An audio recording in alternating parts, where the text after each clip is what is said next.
Bonjour à tous et bienvenue dans Les Ambassadeurs. Cette semaine, on a posé nos valises à Beauvechain. On va découvrir ensemble ce petit coin de paradis.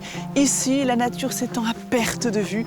Et puis nous irons surtout à la rencontre de ses habitants, des personnes passionnées, généreuses, qui prennent le temps de transmettre leur savoir-faire, leur bonne humeur.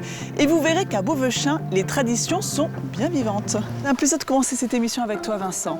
On est vraiment en pleine nature ici. Et une des qualités de Beauvechain, c'est sa faune et sa flore. Hein. Tout à fait, surtout à cette façon-ci où on a plein de migrations. Et alors cette réserve, c'est une zone Natura 2000 qui abrite pas mal d'espèces d'oiseaux. Donc on a déjà recensé un peu plus de 200 espèces différentes sur le site.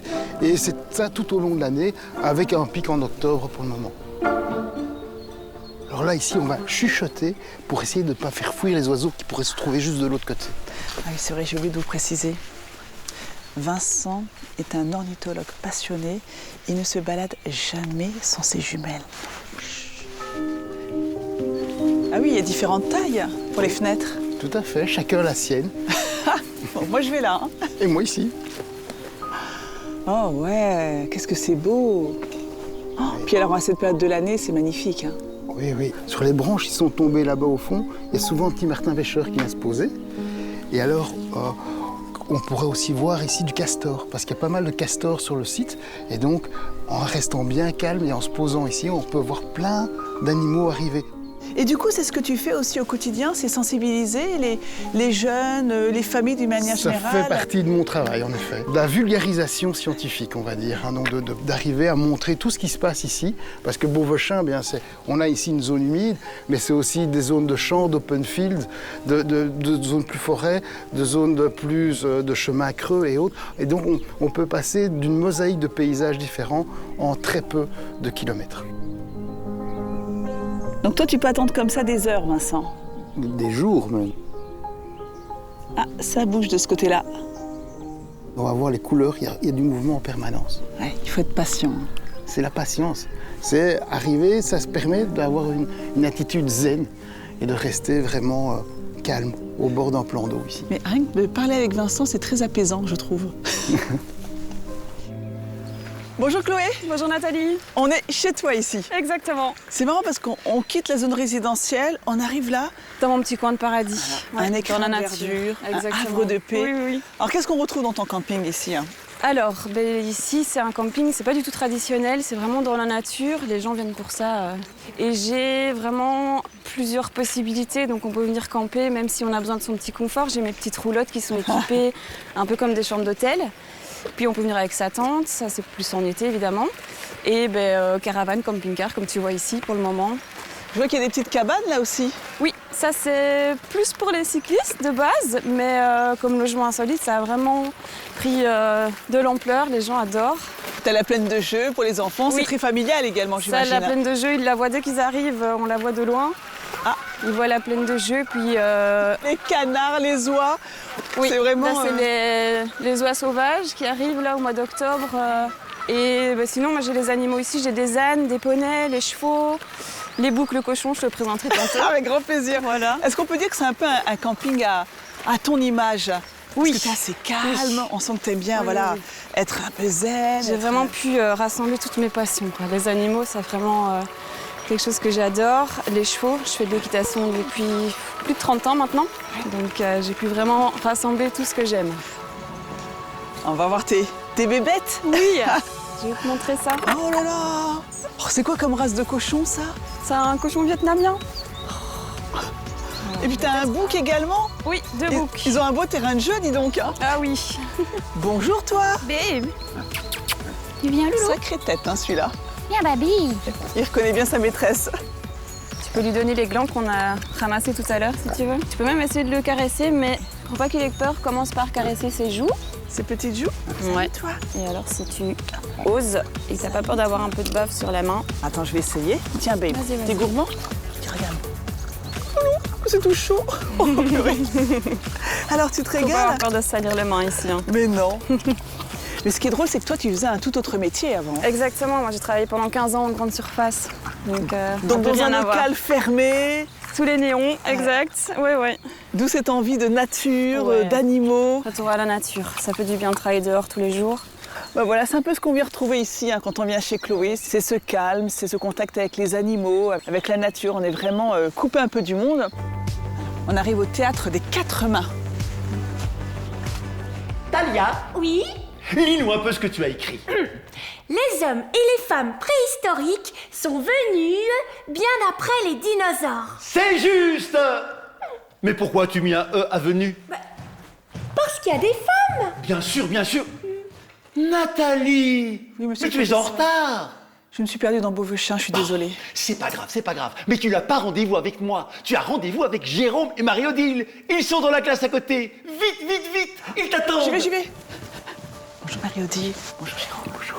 Je disais donc, Talia, bien sûr, il y a des femmes. Mais il y a aussi une règle d'orthographe très importante. Et je vais la rappeler. Le masculin l'emporte sur le féminin. Répétez tous après moi. Le masculin l'emporte sur le féminin. Les gars, on est les plus forts. Mais ouais. Monsieur, Oui. pourquoi? Parce que c'est comme ça. Elle est nulle cette règle. Parce que c'est comme ça, parce que c'est comme ça. Ça reste comme ça, parce que ça arrange bien les garçons.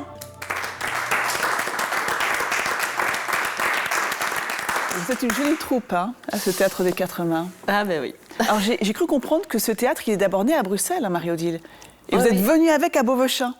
Ouais, oui. Et après, il a bien grandi à Beauvechin. Oui, le théâtre est né il y a plus de 40 ans. Il est né d'une maison communautaire de jeunes artistes et enseignants à Bruxelles. Puis la troupe s'est agrandie, l'équipe. Voilà, ben oui, c'est-à-dire qu'une fois qu'on est arrivé à Beauvechin, donc on n'était plus que 2 de Bruxelles, Benoît et moi. Et on s'est installé ici et petit à petit, on s'est enraciné dans le village. En fait, on a eu envie de rentrer en lien. En fait, les gens étaient très très curieux de voir c'était quoi la création de spectacles, etc. Et comme c'est du spectacle jeune public, on a beaucoup de familles avec des enfants qui nous interrogeaient, etc. Et ça nous a donné envie de développer le lieu. Donc cette salle où nous nous trouvons, qui était en fait notre salle de répète, tout simplement. Petit à petit, on l'a vraiment aménagée en salle de spectacle. Et puis maintenant, on y développe des ateliers, on accueille des spectacles, mais on fait aussi toujours nos créations, parce qu'on sort à peu près un spectacle par an, qui tourne partout, pas qu'à Beauvechin. Alors Jérôme, tu fais partie des directeurs artistiques ici. Raconte-nous justement comment vous créez ces spectacles. Parce qu'il y a des spectacles à marionnettes, on vient d'en voir un. Et comment ça se passe concrètement? Mais la création d'un spectacle, en fait, il faut d'abord avoir besoin de dire quelque chose, avoir vraiment un sujet qui nous tient à cœur et qu'on a envie de déposer comme ça sur un plateau de théâtre pour justement susciter des échanges avec le jeune public, puisque c'est des spectacles jeune public. Et la marionnette va nous servir à transmettre cette histoire d'une manière ou d'une autre, avec plusieurs techniques différentes. Ici, ce sont des marionnettes de table, on appelle ça.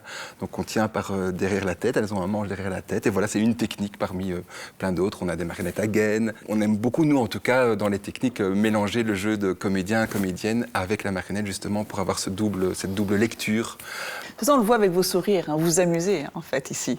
Oui, on travaille beaucoup. Mais Vous créez beaucoup, il y a beaucoup de travail, mais Ouais. on voit que la passion est vraiment présente. Oui, quoi. ça c'est clair, on est passionnés. Merci beaucoup d'avoir partagé merci. avec nous justement cette aventure du Théâtre des 4 mains. Puis nous, on va repartir là, sur la route, sur les chemins de Beauvechin pour une nouvelle rencontre. Une rencontre avec Serge, témoin du temps qui passe, passionné par la mémoire de sa région. Avec ses milliers de photographies des habitants et des paysages, il incarne le lien précieux entre passé et présent. Allez, une autre histoire, une autre rencontre. De toute façon, tous les habitants d'ici ne vous donnent qu'une envie, c'est de vous installer à Beauvechin. Et la personne qu'on va rencontrer qui nous attend au bout du chemin, je suis sûre que vous allez l'adorer. Une petite photo souvenir, Paul. Oh oui, ça, Avec le tracteur, hein. oui, Et la chapelle, hein. la chapelle aussi. Bonjour Serge. Bonjour, Nathalie. J'arrive au bon moment. Bah oui, hein. Pour les souvenirs avec Paul, hein. Ah oui, On m'a dit qu'il fallait absolument que je rencontre Serge. C'est le photographe de Beauvechin. ah ouais. oui. C'est vrai que ça fait 35 ans que je me balade dans les campagnes pour prendre des photos. C'est au petit bonheur la chance. Mais d'où vient cette passion? Qu'est-ce qui a fait qu'un jour tu t'es levé et tu t'es dit je vais prendre plein de photos? Mes parents étaient agriculteurs et je n'avais pas de photos d'eux. Donc j'ai acheté, quand j'ai commencé à travailler, un appareil photo et une caméra. Et donc j'ai commencé à aller les filmer. Ils avaient des terres ici tout autour. Et alors je passais avec eux et il y avait Paul qui était là. Et Paul assis sur le banc, et il est encore toujours là. Donc j'ai des photos de lui il y a déjà 35 ans. C'est magnifique. Hein. Tu avais envie d'immortaliser tout ça? J'ai la chance d'avoir beaucoup de photos sur tout le cadre ici. Et je trouve que c'est bien. Et beaucoup de photos? On m'a dit qu'il y en avait des milliers des photos, Serge. C'est vrai ça? Mais alors c'est quoi? Qu'est-ce que tu recherches? Est-ce que c'est des photos posées? Est-ce que c'est des photos en situation? Qu'est-ce que tu as envie de garder en mémoire? C'est jamais des photos portraits, mais paysages. Et c'est l'histoire du village, de pouvoir montrer ça parfois dans des expositions. Ou maintenant avec les réseaux sociaux, c'est magnifique. Quand je pose des anciennes photos, les gens, c'est marrant, quoi. C'est bien, moi j'en ai des milliers. Et ce qui est intéressant, c'est que c'était pas ton premier métier. Hein? Ah non, c'est juste ma passion. Ouais. C'est rien à voir avec mon métier. Et donc là, Paul, aujourd'hui Serge, il vous photographie devant cette chapelle. Qu'est-ce qu'elle a de particulier, cette chapelle? C'est la chapelle de l'Épreuve. La chapelle est dans 1358.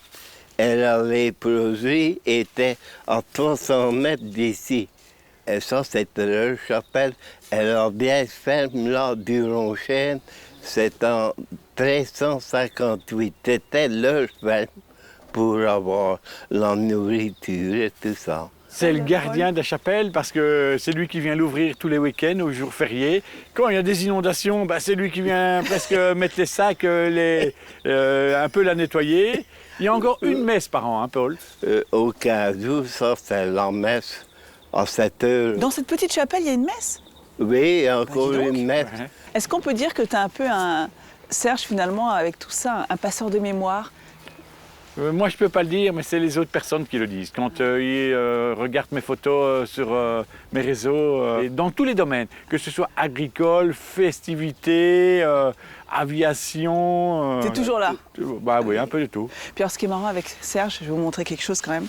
Quand il vous prend une photo, il vous renvoie un petit cœur à chaque fois. Voilà, comme ça, il vous photographie. Et il est malin, hein, il sait mettre le cœur au bon endroit, comme ça, il est sûr d'avoir votre regard. Exactement. Hein? Oui, c'est...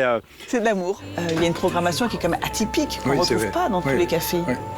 Mais il faut ça pour pouvoir tenir le coup aussi, parce que financièrement, si je ne fais pas des activités complémentaires, ce sera un peu plus difficile. Voilà. Donc tu fais tout, quoi. Tu sers à boire, tu sers à manger. Un peu de tout, oui. Tu es peut-être un confident également, on vient de te parler. Oui, exactement. Voilà. C'est vrai? Oui, non, ça c'est vrai aussi. Mon curé me dit toujours, on fait le même métier. Il me dit, si tu n'étais pas là, qu'est-ce qu'on ferait sans toi? Ouais. Voilà pour cette découverte de Beauvechin. J'espère que vous avez apprécié, qu'on vous a donné envie de venir ici. Mais vous l'avez compris, quand on vient à Beauvechin, on ne fait pas que visiter la ville. Hein. On vient rencontrer ses habitants. On vient chez Charlie. On écoute Valentine, sa fille, qui est la voix du jazz belge. On boit un bon verre tous ensemble et on profite de l'ambiance. C'est ce que je vais faire d'ailleurs. À très vite pour de nouvelles aventures avec les ambassadeurs. On se retrouve la semaine prochaine. Et d'ici là, portez-vous bien.